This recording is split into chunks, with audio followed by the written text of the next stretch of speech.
उनके उपकार को भूला है, उनकी सेवा से विमुख हुआ है, वो व्यक्ति कभी धार्मिक नहीं हो सकता। आप कितनी बड़ा मंदिर बना दो, कितनी बड़ी कथा करवा दो, और अगर माँ बाप की आपने सेवा नहीं करी है, आप माँ बाप की सेवा नहीं कर रहे हैं, तो आप चाहे कितना बड़ा भी भजन पूजन करो, कोई मतलब नहीं हो सकता। तो आपका कोई काम का नहीं है, दो कौड़ी का हो जाएगा सब। और जिसके घर में माँ बाप सुखी हैं, माँ बाप आनंदमय है, जिसके माँ बाप मुस्कुरा रहे हैं, समझ लेना वहाँ स्वर्ग भी है और वहाँ भगवान भी है, वहाँ सब कुछ मिल गया है।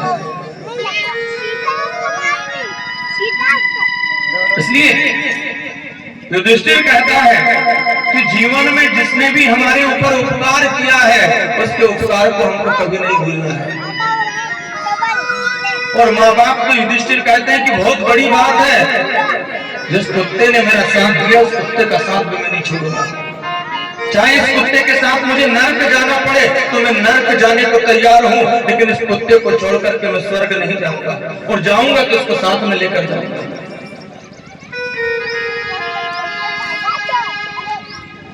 धर्मराज ने कहा कि आखिरी बार पूछता हूँ युधिष्ठिर, चलना है तो विमान में बैठ जाने, तो मैं जा रहा हूँ विमान लेकर के। युधिष्ठिर ने कहा एक बार नहीं, 1,00,000 बार भी पूछोगे तो मेरा यही उत्तर रहेगा कि जाएगा तो कुत्ता साथ में जाएगा, नहीं तो युधिष्ठिर स्वर्ग नहीं जाएगा।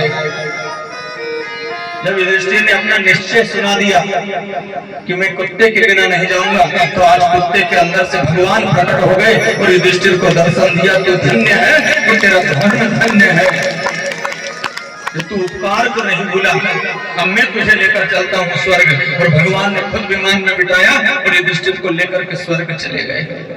स्वर्ग पांचों पांडवों में सिर्फ एक युधिष्ठिर ही गए हैं, बाकी सब रास्ते में समाहित हो गए। इसलिए जीवन में ध्यान रखिए हमेशा, जिसने भी आपका जीवन में साथ दिया है उसको कभी मत भूलिए, चाहे वो कोई भी हो। बात समझ में आ रही है नहीं? आप जो जूता चप्पल पहनते हो ना, उसने भी आपके ऊपर उपकार किया है, जो आपके पैरों को कांटे से, कंकड़ से, पत्थर से बचाया है, उसके उपकार को मत भूलिए आप। इसलिए हमारा शास्त्र कहता है कि जब भी जूते चप्पल खोलो ना तो सीधे रखो, उल्टे मत रखो। उल्टा सीधा रखने का मतलब ये नहीं कि उल्टा रख दिया तो कहीं हो जाएगा, होना कुछ नहीं है। पर जिस जूते चप्पल के कारण हमारा पैर सुरक्षित रहा, कांटे कंकड़ पत्थर से पैर की रक्षा हुई, उस जूते चप्पल को भी सीधा रखो, उसके उपकार को भूलो मत। उसने आपको गर्मी से बचाया, धूप से बचाया, पैर के जलने से बचाया है, इसलिए उसके उपकार को मत भूलिए। हम उसके ऋणी हैं। कपड़ा भी खोलो ना तो खोल करके लोग फेंक देते हैं, फेंको मत। इस कपड़े को खोलकर सीधा करके रखो, क्योंकि इस कपड़े ने आपकी लाज बचाई है और आपकी सुंदरता को बढ़ाया है।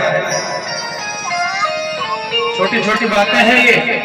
शास्त्र में कहा कि जिस आसन के ऊपर बैठकर हम पूजन करते हैं, जिस आसन के ऊपर बैठकर हम भजन करते हैं, जिस आसन पर बैठ करके भगवान का दिया बत्ती करते हैं, उस आसन को कभी अपने पैर से नहीं इधर उधर करना चाहिए, आसन को हाथ से उठाकर रखना चाहिए।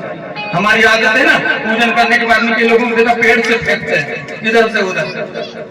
पेड़ से नहीं, आपने उस पर बैठकर पूजन किया है, आपका पूजन उससे फलित होने वाला है। भोजन की थाली जब आपके सामने आए, भोजन करने को बैठो, हाथ जोड़कर उसको याद कर लो, आपका भोजन भोजन नहीं प्रसाद बन जाएगा। उपकार परमात्मा तेरा धन्यवाद है जो आज तूने मुझे भोजन का अवसर दिया।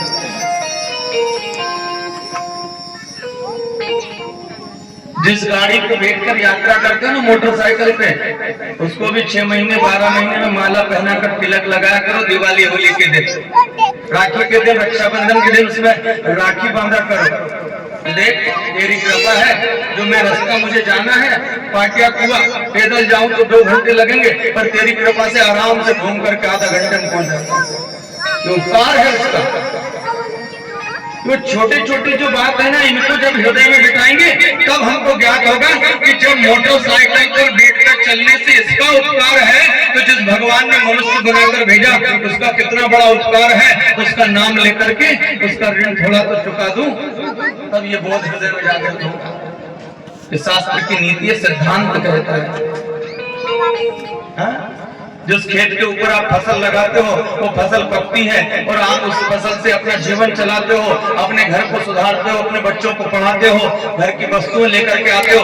उस खेत में जब भी जाओ ना तो उसको प्रणाम करो, यह पृथ्वी मैया है, धरती माता, तेरी कृपा से मेरा जीवन आनंदमय है। पृथ्वी आपको 2 गुना ज्यादा धन अन्न पैदा करके देगी।